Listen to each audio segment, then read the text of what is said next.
আমাদের কালিমাটা পড়ি, লা ইলাহা ইল্লাল্লাহু মুহাম্মাদুর রাসূলুল্লাহ। জানা আছে তো, এত আস্তে কে, ভয় কিসের? ভুল হইলে তো সংশোধন হবে, জোরে বলতে হবে। লা ইলাহা ইল্লাল্লাহ, লা ইলাহা ইল্লাল্লাহ, লা ইলাহা ইল্লাল্লাহ, লা ইলাহা ইল্লাল্লাহু মুহাম্মাদুর রাসূলুল্লাহ। কালিমায়ে শাহাদাতটা দিল থেকে বিশ্বাস করে উচ্চারণ করি। আশহাদু আল্লা ইলাহা ইল্লাল্লাহু ওয়া আশহাদু আন্না মুহাম্মাদান আবদুহু ওয়া রাসূলুহু। আলহামদুলিল্লাহ, আল্লাহ পাকের শুকর। আল্লাহ তাআলা আমাদেরকে এক মুখতাসার দ্বীনি মাহফিলে বসার সুযোগ দিয়েছেন, সেজন্য আল্লাহ পাকের শুকর আদায় করি। আলহামদুলিল্লাহ, আমরা ভাগ্যবান, সৌভাগ্যের অধিকারী যে আল্লাহ পাক আমাদেরকে এই মাহফিলে আসার সুযোগ দিয়েছেন। আমার মতো অনেক সুস্থ সবল অনেক মানুষ, বিশেষ কোনো কাজও নাই, তারপরেও এখানে আসার সুযোগ পায় নাই। দূরে দূরে আছে, বাইরে আছে, অযথাই কোনো কাজে লিপ্ত আছে, গল্প গুজবে আছে। আল্লাহ তাআলা তো আমাকেও এরকম করতে পারতেন, কিন্তু তা করেন নাই। আল্লাহ পাক দয়া করে আমাকে আনছেন, আসার সুযোগ দিয়েছেন। সেজন্য আল্লাহর দয়ার কারণে আবারও শুকর আদায় করি। আলহামদুলিল্লাহ।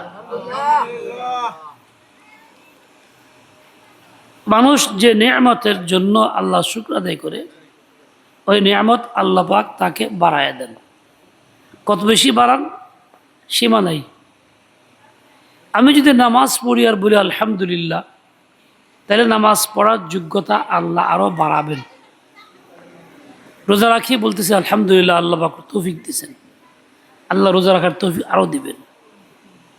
এই যে মাহফিলে আসছি, শুকর আদায় করি আলহামদুলিল্লাহ, আল্লাহ পাক আনছেন, তাহলে আমাকে আল্লাহ পাক এই দিন মাহফিলে যাওয়ার সুযোগ আরও বেশি করে দেবেন। মাহরুম হব না, বঞ্চিত হব না। যে নিয়ামতের শুকর আদায় করা হয়, ওই নিয়ামত আল্লাহ পাক ধ্বংস করেন না, জায়েল করেন না, আরও বাড়াইয়া দেন।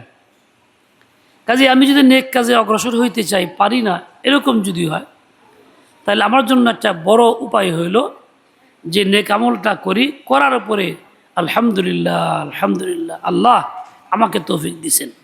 বারবার বলি, দেখবেন যে আল্লাহ পাক আরও তৌফিক দিছেন। আল্লাহ তাআলা মহা খুশি হন, বাড়াই দিয়ে থাকেন। এক লোক ছোট্ট বয়সে বাপ হারা হয়েছে, লোকটার নামও জানি। এরপরে সে একই বাচ্চা, তার মা ওই বাচ্চাকে নিয়ে জীবন কাটাইছে, বড় হয়েছে, লেখাপড়া সেখানে কামলা দিছে, মানুষের বাড়িতে কাজ করছে, বয়স হয়েছে বলে বিয়ে শাদী করছে, লেখাপড়া জানে না। তো একদিন এই লোকটার সাথে রাস্তায় দেখা হলো। তার 3 ছেলে, এক ছেলে হাফেজুল কোরআন, নাম আবু তালেব, আর 2 ছেলের নাম এখন মনে নাই। ওই 2 ছেলে, একজনে পত্রিকা বিক্রি করে, আরেকজনে কি কাজ করে। এখন এই 3 ছেলে কাজ করে, আস্তে আস্তে 20-25টা বড় ঘর দিছে, জায়গা বাসা করছে। তো রাস্তায় দেখা, জিজ্ঞেস করল কেমন আছেন? আলহামদুলিল্লাহ আলহামদুলিল্লাহ হুজুর, আল্লাহ খুব ভালো লাগছে, আলহামদুলিল্লাহ আলহামদুলিল্লাহ। এতিম আছিলাম হুজুর, আলহামদুলিল্লাহ। করাও কষ্ট করছি, আলহামদুলিল্লাহ। মায় আমার নিয়ে থাকছে, আলহামদুলিল্লাহ। আল্লাহ অনেক দিছে, 3টা ছেলে, আলহামদুলিল্লাহ। এই যে ঘর করা তৌফিক দিছে, আলহামদুলিল্লাহ। যতগুলি কথা বললো সব আলহামদুলিল্লাহ আলহামদুলিল্লাহ বললো। তাহলে কি পরিমাণ তার আল্লাহর প্রতি আস্থা, আল্লাহর সাথে সম্পর্ক। এই নিয়ামত যাই পাইছে, সে বলেন আমি করছি, আমি কামাই করছি, আমার দ্বারা এটা তা না, বা আল্লাহ আমার খুব দিছে, আলহামদুলিল্লাহ আলহামদুলিল্লাহ। কিসের লক্ষণ? আল্লাহ থেকে পাওয়ার লক্ষণ। কিসের লক্ষণ? আল্লাহ তাকে বঞ্চিত করবেন না, বরং আরও দিতে থাকবেন। যে বান্দা যখন শুকরগুজার, আমার নিয়মিত শুকর আদায় করে একে বঞ্চিত করব না, এই জন্য তার মাল বাড়তেই থাকবে, সম্পদ বাড়তেই থাকবে, নিয়ামত বাড়তেই থাকবে, ছেলেরা বাবার কথা মানতেই থাকবে, অবাধ্য হবে না, কারণ সে ছেলে পায়া আলহামদুলিল্লাহ বলতেছে, ছেলেরা কাজ করে আলহামদুলিল্লাহ বলতেছে। বাংলাদেশে আর অনেক লোকের সঙ্গে দেখা হয়, কিন্তু এই লোকটার মতো এত বেশি আলহামদুলিল্লাহ বলার মানুষ আর পাইনি। হ্যাঁ, অন্যান্য বেশি পাইছি, অনেক জায়গায় তো আল্লাহ যাওয়ার সুযোগ দিয়েছেন, সব পাইছি। আল্লাহ শুকর আদায় করে বারবার মন ভরে করে। দেখেন আমাদের দেশে সংকীর্ণ মনা মানুষ আমরা, কেমন আছেন? আরে ভাই আছি কোন রকম, না খুব ভালো না, টাকা পয়সাও আল্লাহ দিছে, না খেয়েও থাকে না, স্বাস্থ্যও ভালো, ব্যবসা ভালো চলে, কিন্তু কয় না, মনে হয় যেন কইলে কেউ নিয়েই যায় নাকি, কয় না খুব অসুবিধায় আছি কোনো রকম। আরে বেওকুফ, এসে নিয়ামত আল্লাহ তোমাকে দিছে, তুই শুক্রকে বলো আলহামদুলিল্লাহ, আল্লাহ আমরা খুব দিছেন, আলহামদুলিল্লাহ ভালো চালাইতেছেন, তার ভালো চলবা, তোমার তো কেউ নিয়ে যাবে না। আল্লাহ পাক যা বরাদ্দ করেন তাই তো মিলবে তোমার, তোমাকে দিচ্ছেন, তুমি পাইছো, স্বীকার করতে কি অসুবিধা? এই যে একটা হীনমন্যতা এবং সংকীর্ণতা, এই জন্য তার নিয়ামত ছিনিয়ে নেওয়া হয়, তার কষ্ট দূর হয় না, মানসিক পরিবর্তন ঘটে না, সে আরও বেশি কষ্টে পড়ে। উচিত ছিল কি আলহামদুলিল্লাহ, আল্লাহর মেহরবানি। আমরা মুরব্বীদের দেখছি, আল্লাহর বান্দাদের দেখছি, যে কোনো অবস্থায় আছে আলহামদুলিল্লাহ, কঠিন বিপদ থাকলো আলহামদুলিল্লাহ, আলহামদুলিল্লাহ, আল্লাহ খুব ভালো লাগছে। হযরত সালাউদ্দিন সাহেব রহমতুল্লাহ আলাইহি খুব জোর, গায়ে হাত দেওয়া যায় না, হুজুর কেমন আছেন, হাসি একটা দিয়ে আলহামদুলিল্লাহ খুব ভালো আছি। আমরা যারা আছি খুব জ্বর 103-105 ডিগ্রি জ্বর হইলে কই যে খুব ভালো আছি, আলহামদুলিল্লাহ কি হাসি দেই? কি সত্য কথা কন দেই যে কেমন আছো? হ্যাঁ ভাই অবস্থা খারাপ, চলতে পারতেছি না, ও এই, আর উনি হাসি দিয়ে বলছেন আলহামদুলিল্লাহ খুব ভালো আছি। এই যে এত অসুস্থতার মধ্যে উনি আলহামদুলিল্লাহকে হাসি দিলেন কেমনে? কেমনে আসলো? ভাই ঘুমাইতেছে, হ্যাঁ মিয়া তুই ঘুমাওকে রাখ করে সামো, হাতের কাছে আসো, কিল দিয়া পারি তোমার, যাও আইলসা মানুষ, নাড়াচাড়া দাও। তো উনি কেমনে বললেন এরকম আলহামদুলিল্লাহ? বলতে পারলেন কেমনে? আসলে দিলের ভিতরে আল্লাহ আছে, আল্লাহর সঙ্গে সম্পর্ক আছে, এই জন্যই তিনি বলতে পারছেন। আমাদের দিলের ভিতরে আল্লাহ নাই, আল্লাহর সঙ্গে সম্পর্ক নাই, তাই বলতে পারি না। আল্লাহ পাকের নবীগণ এবং তাদের অনুসারীগণ, তাদের জীবন এভাবেই চলে, নিয়ত পেলে আল্লাহ শুকর আদায় করতে থাকে, এমনকি অসুস্থতার মধ্যেও আল্লাহ শুকর আদায় করে। কারণ অসুস্থতা তো বান্দার ক্ষতির জন্য না, বান্দার কল্যাণের জন্য। একাধিক কল্যাণ তার মধ্যে আছে, এর দ্বারা গুনাহ খাতা মাফ হয়। অসুস্থতার কারণে সে যদি সবর করে, তাহলে আল্লাহ পাক তার গুনাহ খাতা মাফ করে দেন। অসুস্থতা আসলে কি হয়, যাদের সঙ্গে দেখা সহজে হয় না তাদের সঙ্গে দেখা হয়ে যায়, আত্মীয় স্বজন দূরের মানুষ কাছে আসে, নারীর লোকটা অসুস্থ বেশি দেখে আসিগা, যাদের খবর দিয়ে আনা যায় না তাদের সঙ্গেও কি দেখা সাক্ষাৎ হয়ে যায়, তাহলে নেমত বাড়তে থাকে। আর যারা আসে রুগীর কাছে, তারা কিছু নিয়ে আসে, যেসব জিনিস আমি চেষ্টা করে পাই না খাইতে, ওইসব জিনিস খাওয়ার সুযোগ মিলে। এই যে বাহ্যিক উপকারিতাও আছে, ভিতরে তো আছেই। আমি সবর করি, আল্লাহর থেকে মাইনা নেই, তার গুনাহ খাতা মাফ হইতেছে, মর্যাদা বৃদ্ধি হইতেছে, হইতেই তো আছে। আমার তো লস নাই, আমার তো লাভ। কাজেই আলহামদুলিল্লাহ বলার মধ্যে কোনো ত্রুটি তা করেন না। অসুখ বিসুখ হওয়াটার মধ্যে বান্দার কোনো ক্ষতির দিক নেই, আছে লাভের দিক। কারণ এর দ্বারা বিনা তবায় তবা হয়, মানুষ আল্লাহমুখী হয়, আল্লাহ ইচ্ছা অনুযায়ী ডাকে, আল্লাহ ও আল্লাহ ডাকতেছে, মনের এই ভাবটা প্রকাশ করতেছে, দুঃখটা আল্লাহর কাছে পেশ করতেছে। সুস্থ অবস্থায় এরকম ডাকে না, ডাকার সুযোগ হয় না। তো আল্লাহ পাক তাকে দয়া করে ডাকার সুযোগ করে দিলেন, তার জন্য এটা একটা ভালো দিক হইল। এরকম বহু কল্যাণের দিক এর মধ্যে আছে।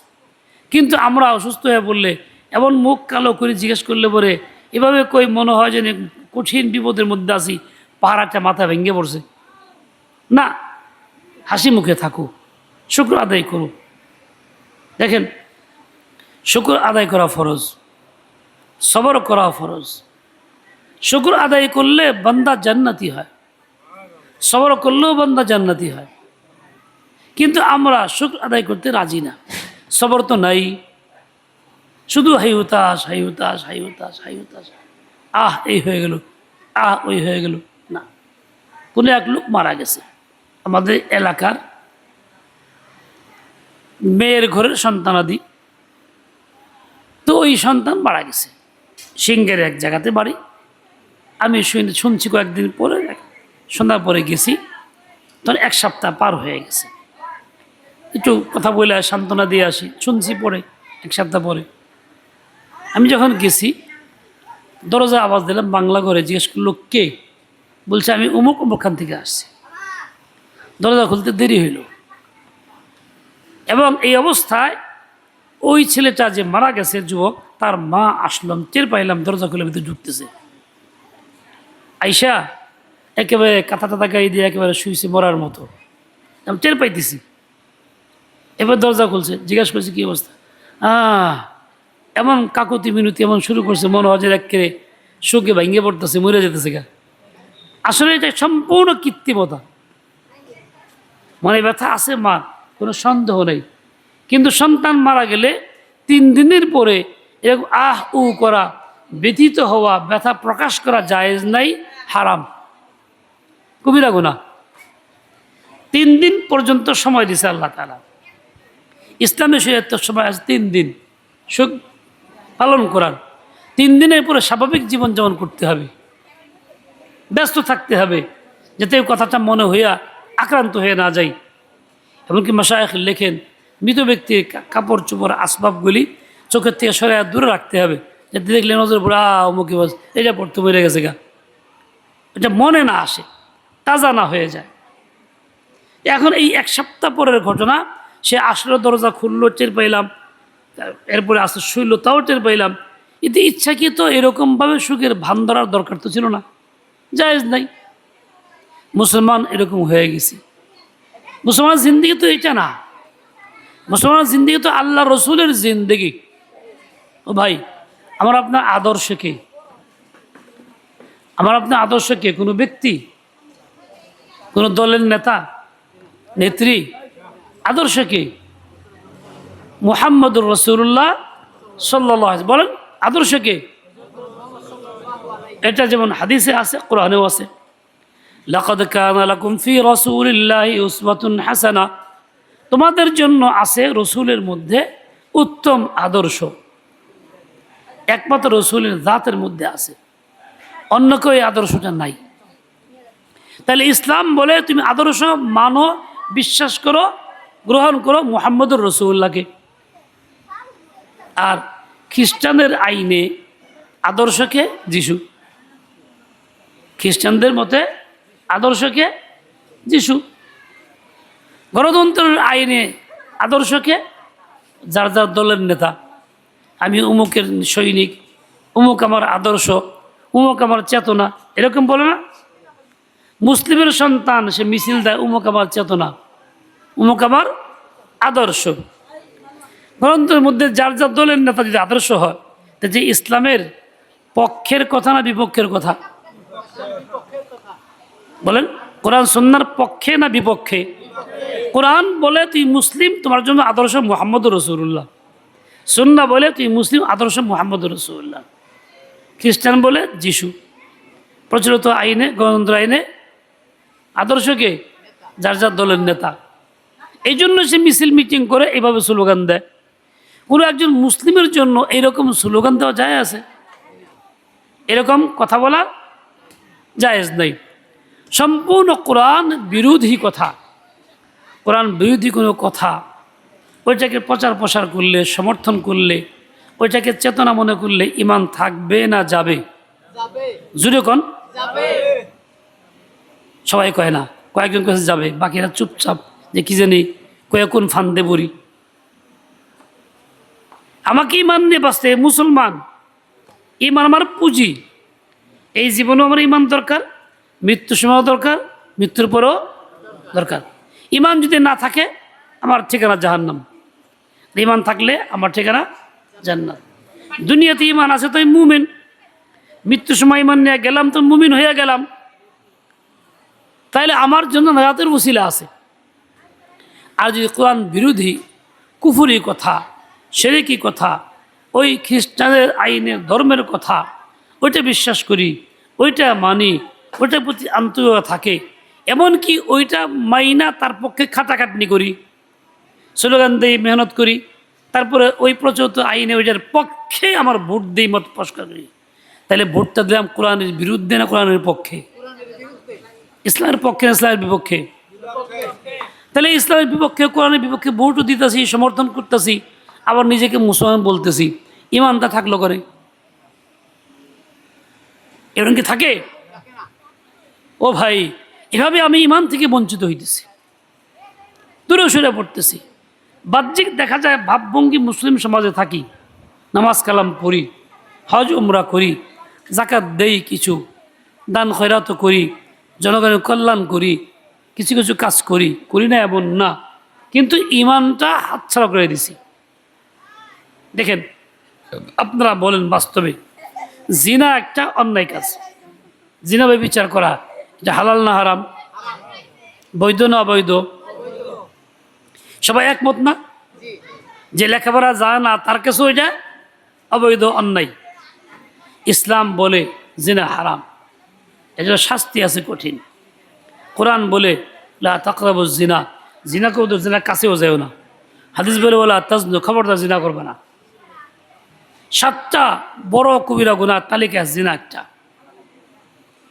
আল্লাহ বলছে ইন্নাহু কানা ফাহিশা ওয়া মাকতাউ ওয়া সাআ সাবিলা, এটা খুব নোংরা কাজ, আল্লাহর অসন্তুষ্টি, গজবের কাজ, নিকৃষ্ট পন্থা। আল্লাহ বলছে জিনা সম্পর্কে এটা। কেউ জিনা যদি করে, বিবাহিত নারী পুরুষ হয়, তাদেরকে ইসলামের আইনে, ইসলামী রাষ্ট্র থাকলে কি করে? কোমর থেকে গাইরা পাথর মেরে শেষ করে। ব্যক্তির অধিকার নাই কি করার, সমাজেরও না, একমাত্র ইসলামী রাষ্ট্রের অধিকার এই আইন প্রয়োগ করার। আজই অবিবাহিত হয়, তাকে 100টা দুর্রা, বেত্রাঘাত,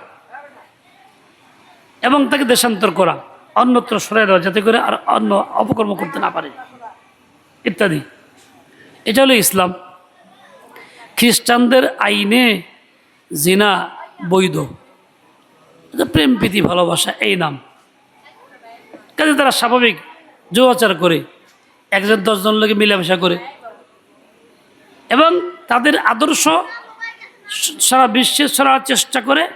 আমাদের দেশের লোকজনেরা দিনই ইসলাম শিখে না, এই কারণে মনে করি সাংঘাতিক, তারা ভালো আছে, তারা এই করতেছে ওই করতেছে, তারা শুয়ার কুকুরের ন্যায় জীবনযাপন করে, 10 ধরের নারী ভোগ করে।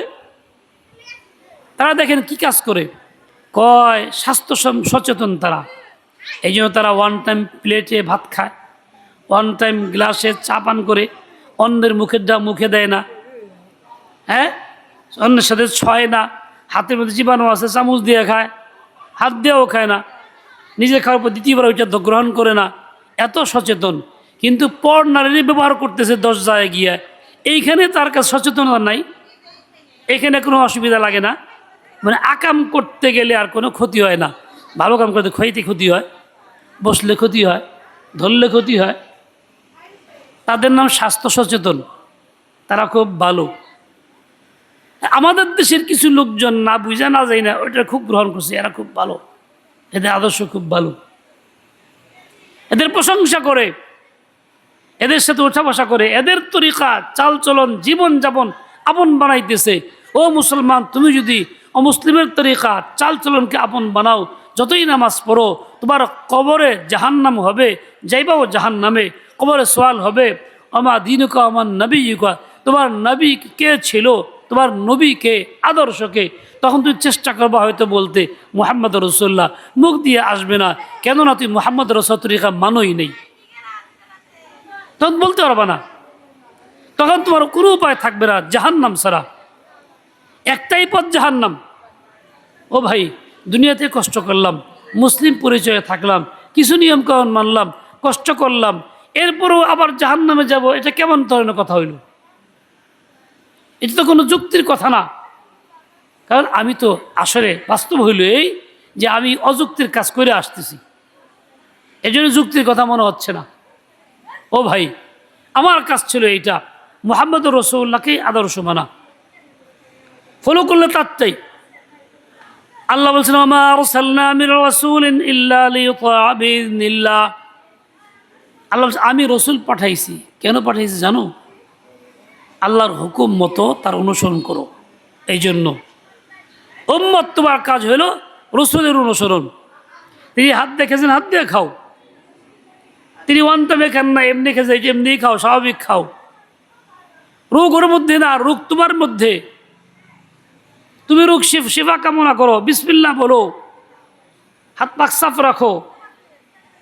তুমি নাপাক অবস্থায় থাইকো না, নাপাক হাতে খানা খাও না, হাত ধুয়ে খাও, কোনো সমস্যা নাই। রসুলের তরিকা অবলম্বন না করে কাফের তরিকা অবলম্বন করবা, একেবারে স্বাস্থ্য সচেতন হইয়া খুব ভালো থাকার চেষ্টা করবা। দেখেন ওদের এত ভালো আদর্শ মনে করি, এইডস শুরু হয়েছে কাদের মধ্যে? ওদের মধ্যে না মুসলমানদের মধ্যে? আল্লাহ ওদের গজব দিছে এইডস দিয়ে। কেন? ওই যে ওরা শুয়ার কুত্তার জীবনযাপন করে, পরনারী ভোগ করে, জিনা ব্যভিচার করে, ওটাকে আদর্শ মনে করে, ওটাকে নিজের কৃতিত্ব মনে করে। আল্লাহ পাক এই জন্য দিয়েছেন এক গজব, যা এখন দেখ কেমন লাগে। ও ভাই, আবার মুসলিম ভাই, ওটা আদর্শ না। ঠিক গণতন্ত্রের আইনে জিনা কোনো অপরাধ না, নারী পুরুষ জিনা করলে তার বিচার নাই, দ্বন্দ্ব নাই। স্বেচ্ছায় করলে দুজনে মিলেমিশা, কোনো কেস মামলা কিছুই নাই, কোনো বিচার নাই। যদি টাকা পয়সা দিয়ে করে তাও বিচার নাই, ব্যবসাখানা লাইসেন্স আছে, অন্যায় করোগা, দেখিনি বৈধ, আইনে ঘোষণায় বৈধ, লাইসেন্স দেয়। হ্যাঁ, কোনো এক ক্ষেত্রে যদি কেউ জোর করে আয় করে, সেই ক্ষেত্রে প্রতিবাদী হলে তার বিচারের একটা ব্যবস্থা আইনগত আছে, বাস্তব যাই হোক। তাহলে গণতন্ত্রের আইনও জিনা বৈধ, বেশিরভাগ ক্ষেত্রে বৈধ। এক জায়গাতে শুধুমাত্র আইন প্রয়োগের ব্যবস্থা আছে, বাকি সব জায়গায় আইন নাই। কেন? বৈধ। এখন বলেন, এই মুসলমান, আমি কি জিনাকে হালাল মানবো, বৈধ মানবো, না হারাম মানবো? কথা কন, কি মানবো? আমার কাজ কি? কোরআনের আয়াতকে মানা না অস্বীকার করা? সুন্নাহকে মানা না অস্বীকার করা? নাকি খ্রিস্ট ধর্মের মতো আর এটা পাক পবিত্র, পাক প্রেম, পবিত্র প্রেম, এটা মিলেমিশে থাকো, হিংসা বিদ্বেষ নাই, আমরা সামাজিক একসঙ্গে মিলেমিশে থাকো, কারোর প্রতি ঘৃণা বৃত্তি নাই। এইরকম প্রচার চালায়, এই অপপ্রচার চালায় জিন্দেগি বরবাদ করে, ইসলাম ধ্বংস করে। এভাবেই আমি নিজেকে নষ্ট করে ফেলতেছি এই আওয়াজগুলি শুনে শুনে। আফসোস আমার জিন্দেগির জন্য। এখন দেখেন, এদিকে তাকান, এখন দেখেন, ইসলামে জিনা হারাম, কোরআনে হারাম, সুন্নায় হারাম, খ্রিস্ট ধর্মে বৈধ, গণতন্ত্রের আইনেও বৈধ। যখন আমি গণতন্ত্রের আইনে পদ্ধতিতে ভোট দিয়ে এই আইনের পক্ষে সমর্থন জানাই, তখন কি জিনাকে হারামের পক্ষে মত দিলাম, না জিনা হালালের পক্ষে মত দিলাম? কথা কন না কে? কিসের পক্ষে মত দিলাম? সমর্থন কিসের পক্ষে করলাম? হালালের পক্ষে করলাম। এখন যেটা হারাম আল্লাহ বলছেন, ওটাকে হালালের পক্ষে মত দিলে, সমর্থন করলে ইমান থাকেনি? থাকে? কথা কন না কে? ভয় পান কেন? তাহলে কি অবস্থায় আছি? এই যে ইমান হারা হয়ে যেতেছি, কোনো ফিকির তো আমার পয়দা হইতেছে না।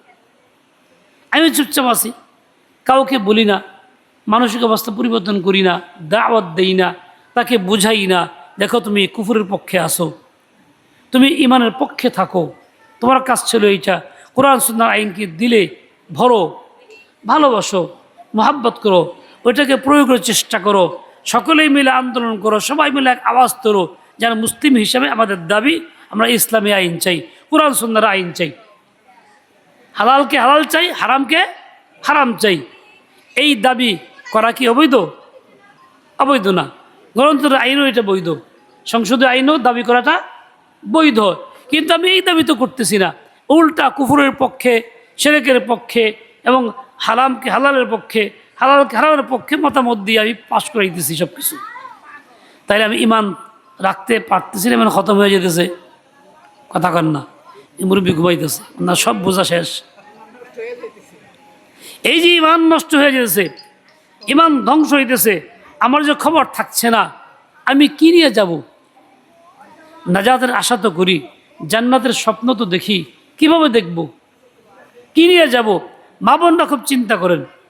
এই আজকে বৃহস্পতিবার, 2 দিন আগে মঙ্গলবার সকালে, মঙ্গলবারে আমি একটু সময় দিই, অনেকে আসে বিভিন্ন কাজে পরামর্শ নেয়, বা একটু সমস্যা, হুজুর উমুকের মাথা ব্যথা করে, উমুকের এইটা হয়েছে ওইটা হয়েছে, তো বসলে তাদের আমি পরামর্শ দিই। অন্য সময় ঘুরে ঘুরে যা খেলে মানুষ কষ্ট পাইলে একদিন সময় দিয়েছি মঙ্গলবারে সকালে, তো অনেক লোক আসে।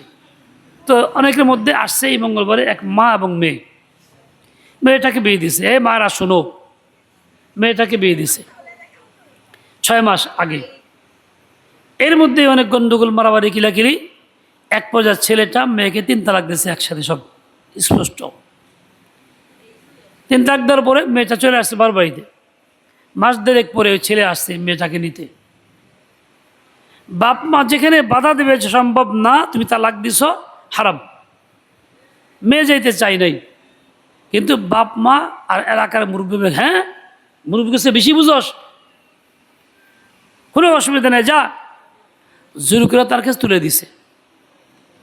ছেলেটা যখন বাড়িতে নিয়ে গেছে, স্বাভাবিক স্বামী স্ত্রী থাকতে চাইছে, মেয়ে রাজি হয় না, তো খুব মারধর করছে। আচ্ছা দেখেন, এখানে একটা মেয়ে, সে হারাম কাজ করতে রাজি না, তার ঈমান তাকে উদ্বুদ্ধ করছে, কিন্তু তার সহযোগিতা করা দরকার ছিল 10 জনের, না তুমি ভালো, হারাম করবো না, কারণ তোর পক্ষে আমরা আছি, এই ছেলে তুমি যাও, কোনো অধিকার নাই।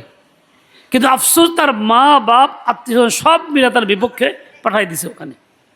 এই যে লোকগুলি হারামকে হালাল করার জন্য পাঠায় দিল, হালাম বলে কিছু হয় নাই, হালাল হইল বলে, এই লোকগুলি ঈমান আছে না নাই? যদিও নামাজ পড়ে, যদিও বুরকা পড়ে, যদিও হজ করে, তাহলে করে, কোরআন পড়ে, এই সবটি বেঈমান, সবগুলি কি বেঈমান। আচ্ছা, এই ধরনের ঘটনা আমাদের সমাজে ঘটে কিনা? তাহলে ঈমানটা কোথায়, কার কাছে ঈমান? এই যে আমি ঈমানটা ধ্বংস করতেছি, হারামের পক্ষে মত দিয়া, ফয়সালা কইরা, হারামকে হালাল কইরা, হালালকে হারাম করে, এভাবেই আমি পরিবেশ গান্দা করতেছি, ঈমান ধ্বংস করতেছি। আবার আশা করি জান্নাতের স্বপ্ন, জান্নাতের দেখি। দেখেন, স্বপ্নই বাস্তবে পরিণত হয় না। স্বপ্ন একটা বাস্তব ভিন্ন জিনিস। এক বেটা স্বপ্ন দেখছে, শুয়ে ছিল, স্বপ্ন দেখছে সে খুব পান খাওয়ার অভ্যাস, সাদা খায়, দেখছে খুব সাদা দিয়া পান মজা করে খাইতেছে। ঘুম ভাঙছে বলে দেখে কি খেতা ছিঁড়া খাইতেছে, আসলে পান খাইতেছে না। স্বপ্ন আর বাস্তব কি এক জিনিস? কথা কর না, এক জিনিস। এই পিছনে ছেলে পেলে কেরা তোমরা দূরে চলে যাও, হ্যাঁ সামনে এসে বসো না, দূরে যাও গা, কথা কয় না। এরকম ভাবে আরেক বেচার স্বপ্ন দেখছে, চকিতে শুয়েছিল, এখন স্বপ্ন দেশে সে আমেরিকার প্রেসিডেন্ট হয়ে গেছে, খুব খুশি, মহা খুশি। ঘুমিতে উঠে দিয়ে চকির থেকে পরে মাটির মধ্যে ঘোরাঘুরি করতেছে। এই স্বপ্ন, ঠিক আছে? আমরা স্বপ্নতে জান্নাতের দেখতেছি ওই 2 লোকের মতো, কিন্তু বাস্তবে ঈমান নাই, জান্নাতে যাওয়ার মতো ওসিলা নাই, পুঁজি খতম হয়ে গেছে, খতম করে ফেলতেছি, প্রতিনিয়ত ঈমান ধ্বংস করতেছি, আমার খবর থাকছে না। ও ভাইরা আমার, দেখেন, এই জমিনের মালিককে, আসমানের মালিককে, খেল দাবি করি না, বিশ্বাসও করি, দাবি করি না, বিশ্বাসও করি। কে কি বিশ্বাস করি? আচ্ছা ধরলাম বিশ্বাস করি আমরা, আলহামদুলিল্লাহ, ভালো। আল্লাহ বলছেন, ওয়ালিল্লাহি মা ফিস সামাওয়াতি ওয়া মা ফিল আরদ, আসমান জমিন যা সব কিছুর মালিক আল্লাহ। লাহু মুলকুস সামাওয়াতি ওয়াল আরদ, সব কিছুর অধিকার, নিয়ন্ত্রণ, মালিকানা কার? আল্লাহ তাআলা। এটা আল্লাহ কোরআনের মধ্যে বলছেন, হাদিসে ওই কথা আছে। খ্রিস্টানদের আইনে এই সব কিছু মালিকানা কার? যিশুর। কথা কন না কেন? কার? যিশুর। গণতন্ত্রের আইনে মালিকানা কার? জনগণ। দেশের মালিককে? জনগণ। আচ্ছা, মালিক যেখানে আল্লাহ, সেখানে বলা হচ্ছে জনগণ। এটা কি কোরআন বিরোধী না কোরআনের পক্ষে? কথা কন না কেন? ইসলাম বিরোধী, ইসলামের পক্ষে? এটা কি কুফুর না ইসলাম? কথা কন না কেন? কুফুর। আমি যখন এর পক্ষে মতামত দেই, মিছিল মিটিং করি, এর পক্ষে ভোট দেই, সমর্থন করি, ভোটটা কার পক্ষে দিলাম? ইসলামের পক্ষে না কুফুরের পক্ষে? কথা কন না, কার পক্ষে দিলাম? কুফুর সমর্থন কইরা কুফুরকে ভোট দিয়া ইমান নিয়ে যাবো কবরে আর স্বপ্ন দেখবো জান্নাতে হইতে পারে, ওই সিরা খেতা খাওয়ান লাগবো, সাদা দিয়ে পান খাওয়ার মতন হইব। আমার করণীয় কি? আমারও করণীয় হলো এই মুহূর্তে দিল থেকে এইসব ময়লা ফেলে দিই, কুফুর আইনকে ঘৃণা করি, সেটাকে আইনকে ঘৃণা করি, সেগুলো অন্তর থেকে ফেলে দেই, তার স্থলে দিলের ভিতরে কোরআন সুন্নাহর আইনকে জায়গা দেই, বিশ্বাস করি, এরপরে মেহনত করি, একে অপরকে বোঝাই, দাওয়া দিয়ে থাকি, পরিবেশ তৈরি করি, সকলে মিলে এই আওয়াজ তৈরি দাবি করি যেন মুসলিম মুসলিম হিসেবে আমার অধিকার, আমি ইসলামের আইন চাই, আল্লাহর আইন চাই, কোরআনের আইন চাই, সুন্নাহর আইন চাই। এটা কি দাবি করা অপরাধ? অবৈধ? কিন্তু আমি তা করতেছি না। সুযোগ থাকলেও আমি তা করতেছি না। এমন ঘুণে ধরছে ইমানের মধ্যে যে আমি এখন ওইটাকেই ভালো মনে করি, ওটাকেই পছন্দ করি, ওটাই সমর্থন করে আসতেছি। এভাবে আমি ইমান হারা হইয়া দুনিয়া থেকে বিদায় নিতেছি। এখন বলেন, আমরা যারা শুনলাম ইমান হারা হয়ে যেতে চাই না ইমান নিয়ে যেতে চাই? তাহলে এগুলি পছন্দ করা লাগবো না বর্জন করা লাগবো? তাহলে সমর্থন কার পক্ষে থাকবো? কোরআন সুন্নাহর পক্ষে, ইসলামের পক্ষে। যা ইসলামী দলগুলি ইসলামের কথা কয় তাদের পক্ষে মতামত দেওয়া লাগবো। ঠিক আছে? বিচার আচার যাই কিছু করি, সমাজের মাতব্বর হইতে পারি, যাই কিছু হইতে পারি, আমাকে করতে হবে কোরআন সুন্নাহ মত হবে, বাইরে করার সুযোগ নাই। মেম্বার হলেও তাই, চেয়ারম্যান হলেও তাই, এসপি হলেও তাই, আরও কোনো বড় অফিসার হলেও তাই। মুসলিম যদি হয়ে থাকি, যেখানেই যাব সেখানেই মুসলিম, যে পদে যাব সেই পদেই আদর্শ মুহাম্মদ রাসূলুল্লাহ, আমাকে মানতে হবে ওইটা। এর বাইরে গেলে ইমান নিয়ে থাকা যাবে না, বাঁচাও যাবে না। আমরা ইনশাআল্লাহ তাআলা ইমান নিয়ে বাঁচতেও চাই, মরতেও চাই, মানে এইগুলিকে ঘৃণা করি, কোরআন সুন্নাহর আইনকে শ্রদ্ধা করি, সেটাই বাস্তবায়ন করবো ইনশাআল্লাহ। রাজি আছি না? কে কে রাজি আছি? আল্লাহ পাক তৌফিক দেন, কবুল করেন। ওয়া সাল্লাল্লাহু তাআলা আলা নবিয়িল উম্মি। আসসালামু আলাইকুম ওয়া রাহমাতুল্লাহি ওয়া বারাকাতুহু। এই পরবর্তী বয়ান করবেন কে? আসেন।